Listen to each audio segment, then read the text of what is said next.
함께 보실 말씀은 누가복음 22장 14절부터 20절까지 말씀 보십니다.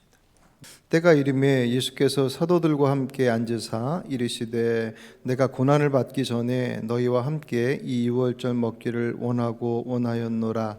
내가 너희에게 이르노니 이 유월절이 하나님의 나라에서 이루기까지 다시 먹지 아니하리라 하시고, 이에 잔을 받으사 감사하기도 하시고 이르시되 이것을 갖다가 너희끼리 나누라. 내가 너희에게 이르노니 내가 이제부터 하나님의 나라가 임할 때까지 포도나무에서 난 것을 다시 마시지 아니하리라 하시고, 또 떡을 가져 감사하기도 하시고 떼어 그들에게 주시며 이르시되 이것은 너희를 위하여 주는 내 몸이라. 너희가 이를 행하여 나를 기념하라 하시고, 저녁 먹은 후에 잔도 그와 같이 하여 이르시되 이 잔은 내 피로 세우는 새 언약이니 곧 너희를 위하여 붓는 것이라.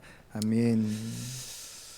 지난 주일 말씀 좀 기억하시죠? 예수님께서 예루살렘에 입성하시면서 나귀 새끼를 준비하는 과정, 평소에 예수님답지 않은, 물론 예수님께서 기적을 행하셨지만 예루살렘에 들어오시면서 그 나귀를 구하는 과정, 사람을 만나고 준비하는 그 과정들, 어떻게 보면 굳이 기적이라고 얘기하기에는 좀 부족해 보이는 그 사건을 통해서 주님께서 말씀하시고자 하셨던 것은 예루살렘으로 들어가셔서 하실 일들, 특별히 이제 십자가의 사건이 결코 우연이나 우발적인 어떤 상황 속에서 발생된 것이 아니라 하나님의 섭리와 계획하심 속에서 이루어지는 것이다라고 하는 것을 알려주시고자 했죠. 그 상황뿐만 아니라 성경을 볼 때 좀 평소에 예수님답지 않다라고 생각되어지는 상황들은 늘 조금 더 특별한 의미들이 내재되어 있습니다. 사실 오늘 본문도 그런 의미에서 그 패턴이 똑같이 반복이 돼요. 오늘 우리가 14절부터 읽었지만 18절부터 13절, 아니 8절부터 13절까지 내용을 보시면 유월절 식사, 지금 이제 모여서 유월절 식사를 하시는 그 과정을 준비하는 과정이 소개가 돼 있어요. 그때도 마찬가지로 요한과 베드로를 보내시면서 성 안으로 들어가면 물동이인 사람 만날 텐데 그 사람 쫓아가라. 그리고 그 사람한테 예수님께서 유월절 음식을 먹을 방이 어디냐고 그냥 물어봐라. 그러면 그가 알려줄 것이다. 그 알려준 그 방이 자리를 깔아놓은 큰 다락방일 것이다. 여기 이제 마가의 다락방일 것이다라고 봐요. 어쨌든 그러니까 거기서 준비를 해라라고 얘기를 가르쳐 주신 다음에 베드로와 요한을 보내셨더니 정말 그 말씀대로 그렇게 이루어져서 제자들이 그곳에다 유월절 음식을 준비를 했습니다. 서두에 말씀드렸던 것처럼 주님께서 이 지금 하시고자 하시는 것에 대한 의미들을 좀 더 집중하기 위한 그런 과정인 것을 보게 돼요. 이 마지막 만찬, 저녁 이 식사는 예수님께서 십자가에 돌아가시기 전에 이제 제자들과 함께하는 마지막 저녁 식사이자 유월절 절기, 유월절 만찬 식사였습니다.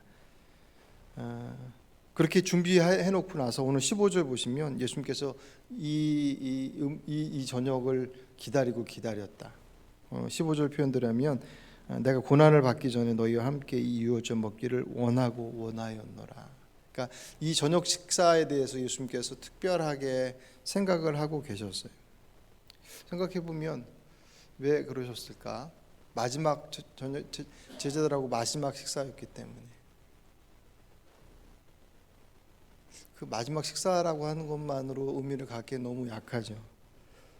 그 시간에 아마 전해주시고자 하시는 특별한 말씀이 있었으니까 그렇게 앞에 준비시키는 과정부터 해서, 그리고 다 모아놓고 내가 꼭 이 시간을 갖고 싶었어라고 말씀하신 그 내용이고, 그것이 이 땅에서 이루어진 첫 번째 성만찬입니다.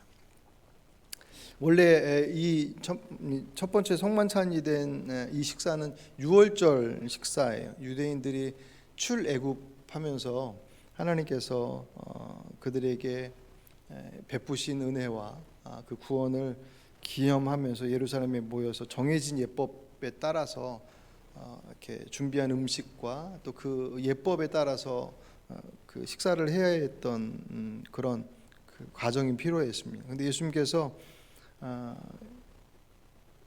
마지막 유월절 이제 그 앞 중간 부분에도 나오지만 이제 다시는 유월절 식사를 하지 않아 하나님 나라에 가서라고 표현하시는 그 마지막 유월절 식사를 하시는데 그 내용을 보면 원래 해왔던 유월절의 식사와는 다른 모습을 가지고 있어요. 그러니까 애굽에서의 구원을 기념하기 위해서 그의 어떤 역사적인 어떤 내용들을 설명하고 거기에 대해서 감사하는 그 내용들이 예법에 정해져 있거든요. 근데 그 내용들은 다 빼시고 어찌 보면 대단히 엽기적이고 기괴한 말씀을 주시죠. 빵을 떼서 주시면서 뭐라고 그러셔요? 이것은 너희를 위해 주는 내 몸이다. 그리고 포도주를 주시면서 뭐라고 그러시냐면 너희를 위해 흘리는 내 피로 세우는 새 언약이다. 쉽게 말하면 내 살이고 내 피다. 우리가 매월 첫 주 성찬식 할 때마다 고백되어지는 내용들이죠. 그 말씀을 주시고 이것을 기억하고 기념하라고까지 말씀을 하십니다. 지금 우리야 이 말씀을 들을 때 하도 많이 들었으니까 그냥 당연히 줄줄줄 머릿속에서 이렇게 그 다음이 뭐가 나올지 기대가 생각이 되어지는 구절들이지만 그때 제자들이 생각할 때는 이상하지 않았을까요? 이상했을 거예요. 예수님께서 이미 예루살렘 성에 들어오기 전서부터 예루살렘에 가면 이제 곧 사람들에게 잡아 죽게 될 것이다 라고 하는 말씀을 연거푸 3번이나 하셨죠. 좀 간격을 두시긴 하셨지만 그리고 나서 6월절에 식사 예식까지 예전하고 다르게 그렇게 행하시는 모습들을 보면서 예수님께서 주시니까 먹기는 하는데 그 의미가 무엇인지를 알고 먹었겠냔 말이에요.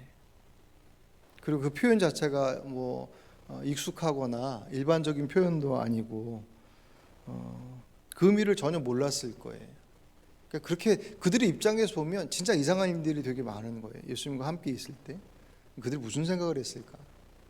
그런데 그렇게 그들에게는 이상했었던 그 사건이 제자들에게는 잊지 못할 식사의 자리가 되고 교회는 2000년 동안 지금 앞으로도 그 자리를 다시 재현하고 기념하고 있습니다. 물론 예수님께서 기억하고 기념하라라고 하시는 그 말씀을 주셨기 때문에 라고도 얘기할 수 있겠지만 단지 그냥 그 어찌 보면 이해할 수 없는 식사의 자리를 성만찬이라고 하는 이름까지 붙여서 2000년 동안 그렇게 명령에 따라서 그렇게 지키기만 했겠느냐 할 때 그렇지 않겠죠. 사실 이 구절 안에 이 식사 안에 예수님께서 이 땅에 오신 이유 그리고 우리가 이 땅에서 어떤 자세로 삶을 살아야 될지에 대한 것이 고스란히 사실 담겨져 있죠. 그때 당시에 보면 예수님께서 제자들과 함께 식사하실 때 제자들은 예수님의 살과 피를 직접 먹지 않았죠. 그죠? 빵과 포도주를 먹었습니다. 아마 제자들은 나중에 돼서 그게 무슨 의미인지 주님께서 말씀하셨던 그 말씀하고 주님의 살아오셨던 삶을 다시금 이렇게 돌아보면서 그들 안에서 나중에서야 깨달았을 거예요.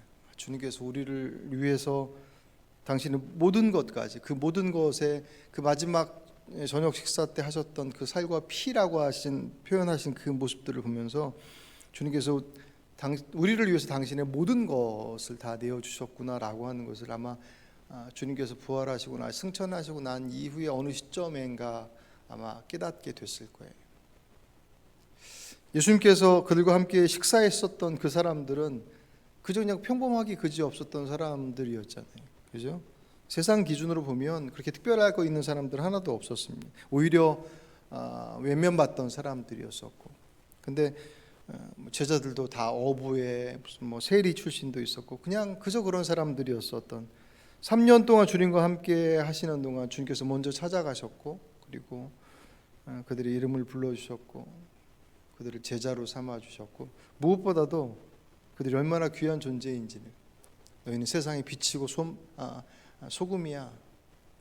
하나님께서 그들의 존재가 얼마나 소중한지를, 예수님께서 그들의 존재가 얼마나 소중한지를 깨닫게 해주셨습니다.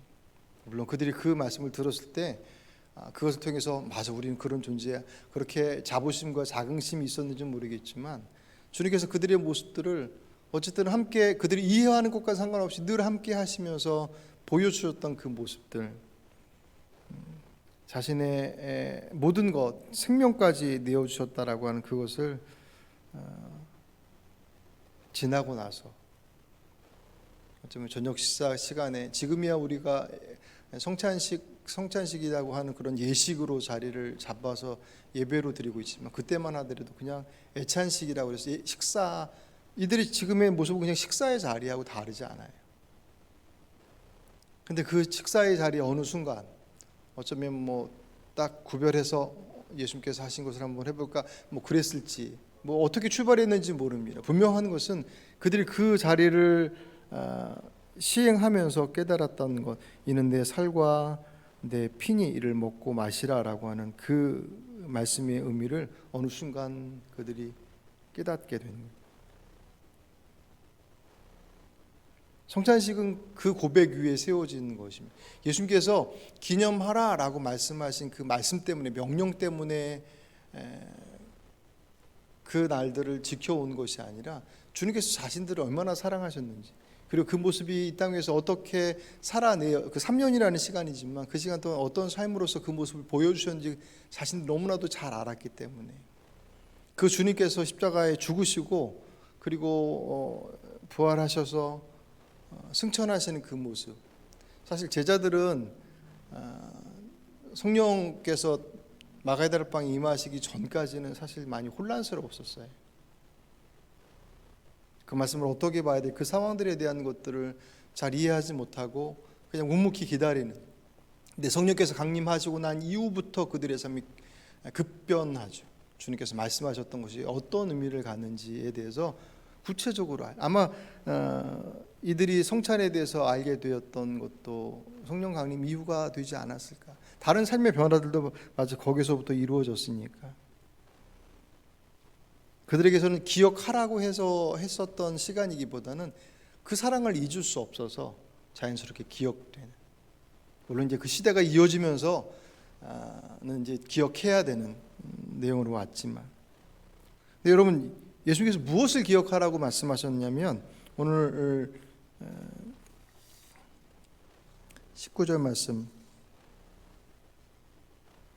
끝부분에 보시면 이를 행하여 나를 기념하라 라고 말씀하십니다. 나를 기념하라, 나를 기억하라고 말씀하셔요. 우리가 매월 첫 주마다 성찬식을 하면서 그때마다 무엇을 기억하라고 말씀하시냐면 나를 기억하라. 전병이든 빵이든 그것을 먹으면서 이것은 주님의 몸임을 기억하라. 포도주잔을 먹으면서 이것은 주님의 피임을 기억하라. 빵과 포도주를 먹으면서 그것을 통해서 예수님을 기억하라라고 말씀하십니다. 그 예수님, 어떤 예수님을 기억하라고 하는 것이냐? 그 빵과 피를, 포도주를 통해서 자신의 살과 자신의 피를, 자신의 생명을 내어 주시기까지 우리를 사랑하시는 그분을 기억하라. 나를 사랑하시는 그분을 기억하라. 주님의 그 사랑을 기억하라. 그러니까 제자들에게서는 그 말씀이 얼마나 선명하게 다가왔겠습니까? 물론 그것은 제자들만이 아니라 거듭난 그리스도인들이 주의 말씀 앞에서 우리가 주님을 직접 대면하지 못했지만 주의 말씀을 통하여서 또 성령의 인도하심들을 통하여서 우리가 마치 주님을 대면한 사람처럼 그렇게 그 말씀 앞에 반응하게 되었는데, 성찬의 자리 가운데 들어가서 그 빵과 포도주를 먹고 마실 때마다 기억해야 될 첫 번째 것이 그 주님의 사랑하심. 그 사랑하심이 인류를, 물론 그것은 당연히 인류를 위한 주님의 큰 사랑이라고 하는 그 거대한 사랑이지만 그 사랑이 인류를 위한 것이 아니라 바로 내가 지금 먹고 마시는 나를 사랑하신 분이시다라고 하는 그 주님을 기억하라. 왜냐하면 그러니까 이 시대는 정말 사랑의 굶주린 시대라고 얘기해도 별로 그렇게 이상하지 않은, 사랑이라는 말은 대단히 많이 얘기하지만 노래하고, 근데 사랑하겠다는 사람보다는 사랑받고자 하는 사람이 훨씬 더 많죠. 그러니 불균형이 생기죠. 비슷해야지 뭐 이렇게 짝이 맞을 텐데. 그러니까 사랑받지 못한 사람들은 사랑을 받기 위해서, 뭐 여러 가지 이유가 있겠지만 자신의 존재를 확인하기 위한 것도 있을 것이고, 어쨌든 그 사랑을 받기 위해서 다른 것을 다른 것을 통해 사랑을 받으려고 하는, 그게 가장 대표적인 게 사실은 그 애완 동물을 바라보는 우리들의 시선들 중에 하나가 바로 그런 부분들입니다. 사람에게 사랑받지 못하여서 그 빈 공간들을 사람에게 동물에게서 사랑을 받고 싶어하는 그 마음이 충분히 이해하죠. 부터 그런 말씀하시잖아요. 처음에는 어디 집에서 집 안에서 동물을 키우느냐고 했던 분들이 다 애완견을 기르고 나서 그 다음부터는 없으면 못 산다고 얘기할 정도로, 그죠? 그렇게 사랑받음에 대한 것을 깊이 경험을 하죠. 문제는 그것은 대단히 이기적인 사랑이라고 하는, 그 사랑이 원래는 물론 그렇게 동물을 사랑하는 것 귀하죠. 하나님께 지으신 똑같은 생명이니까. 근데 정말 그 동물을 사랑하는 것 때문에 접근하느냐 할 때 그렇기보다는 내가 그로부터 얻을 어떤 위안과 위로와 그 내용들이 훨씬 더 크죠. 그러다 보니 가야 할 사랑의 대상들이 바뀌어 버렸죠. 바뀌어 버렸죠. 예수님께서 저와 여러분을 위해서 자신의 생명을 내주실 만큼 사랑하셨습니다. 믿으십니까? 그 사랑을 다른 데서 확인하려 하지 마십시오. 저 사람이 나를 사랑하지 않는 것이 마치 내 존재를 부정하는 것처럼 생각하지 마십시오. 이미 십자가를 통해서 주님의 사랑하심이 우리에게, 그러니까 십자가를 모르면 어쩔 수 없어요. 어떻게 그 다음을 얘기하는 데 있어서 분명히 한계에 부딪혀요. 적어도 십자가를 통해서 우리가 구원받았음을 고백하고 있다고 한다면, 내가 사랑받음에 대한 것을 내 이웃의 누구에게인가로부터 확인하려 하는 것, 그래서 그것이 내 안에 납득되어지고 충족되어지지 않을 때 그 안에서 오는 실족과 실망과 시험의 것들이 우리들을 막 이리저리 뒤흔들어 대지 않습니까? 우리를 향하신 사랑의 그 누가, 주님의 십자가에서 이루신 그 사랑의 크기를 넘어서는 사랑을 할 수 있습니다. 부모가 자식을 사랑한다 할지라도 그렇게 할 수 없죠. 그죠? 우리가 매월 첫 주 이 성찬의 자리 가운데 들어가서 그 빵과 포도주를 먹고 마시며 주님께서 나를 사랑하심을 다시금 기억하는 것. 제자들에게 그 말씀을 주셨을 때 몰랐을 때는 그냥 무슨 말씀인가 했지만 나중에 알고 났을 때는 아마 그들은 굳이 성찬식이라고 하는 예식을 준비하지 않더라도 그들은 식사 때 주식이 빵과 포도주였으니까 그것을 먹고 마시며 주님께서 이루셨던 그것들에 대해서 고백하지 않았겠습니까? 그것이 이제 무뎌지니, 기억하고 지키라, 기념하라고 말씀하신 것은 분명히 잊어버리고 놓칠 일들이 있으니 주님께서 말씀하신 것이, 어쨌든 그 말씀이 오늘 우리들에게도 그렇게 전해졌습니다. 그러니 우리의 존재가 어떤 존재인지 다른 이들의 사랑을 통해서 확인받으려 하는 것이 얼마나 부지런, 그렇다 뭐 인간관계를 이렇게 대충 하라는 건 아니잖아요. 정말 중요한 것은 그분께서 나를 사랑하심이 이미 십자가를 통해서 선언되었음, 그것을 우리가 적어도 성찬의 자리들 속에서 늘 고백하며 확인하는 것, 그것이 사실 제일 중요하죠. 왜냐하면 그래야지 그 다음이 움직여질 수 있으니까. 나를 기억하라라고 하는 것은 아마도 예수님의 삶을 말씀하시겠죠. 제자들이 보고 배웠던 그 예수님의 모습, 나를 기억하라고 하는 그 말씀이 제자들의 기억 속에 남겨져 있는 그 주님의 모습들. 왕이시지만 왕의 자리에 계시지 아니하시고 가장 낮은 곳에서 십자가에 못 박혀 죽으심으로 자신의 진정한 왕됨을 지키셨던 그분의 모습, 그 모든 삶의 모습들을 그들이 기억할 것입니다. 왜 기억해야 되겠습니까? 단지 그냥 기억을 위해서 기억하겠습니까?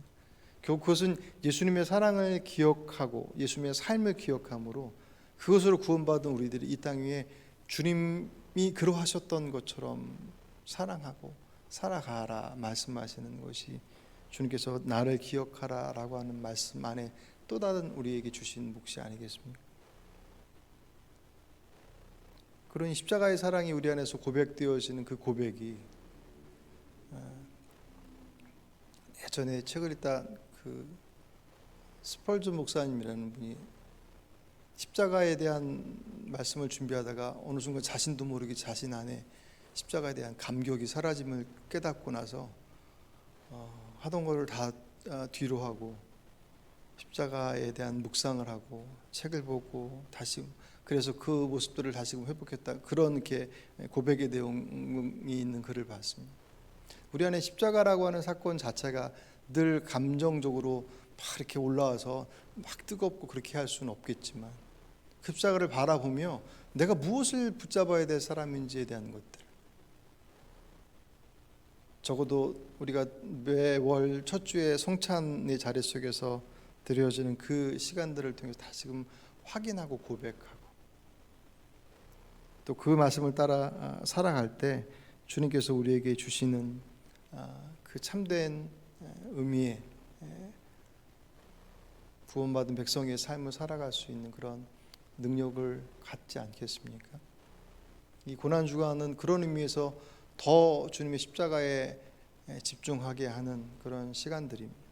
이제 오늘 지나고 내일 기도회는 마지막 날이지만 토요일까지 부활절 전까지 이 시간들이 있지만 우리가 이 시간들을 다시금 주의 말씀 앞에 그분의 십자가를 기억함으로 자신의 몸과 자신의 살과 자신의 피를 내어주시기까지 그 모든 것까지 내어주시며 우리를 사랑하셨던 그 사랑의 모습들이 그냥 맞아 그랬어 라고 하는 지식의 동의가 아니라 그 말씀이 이 땅의 땅끝까지 복음을 전하라라고 하시는 그 원대한 마지막 명령을 감당할 수 있는 가장 큰 능력이 되었음을 우리 안에서 다시금 확인하고 묻고, 그것이 우리들의 이 공동체 안에서 또 이 교회가 위치해 있는 이곳에서 맡겨주신 그 사명의 모습들을 잘 감당할 수 있는 힘이 된다는 것들을 기억하시고 그런 십자가의 사랑을 회복할 수 있는 오늘 이 저녁과 이 고난주간이 되시길 주의 이름으로 부탁을 드립니다. 기도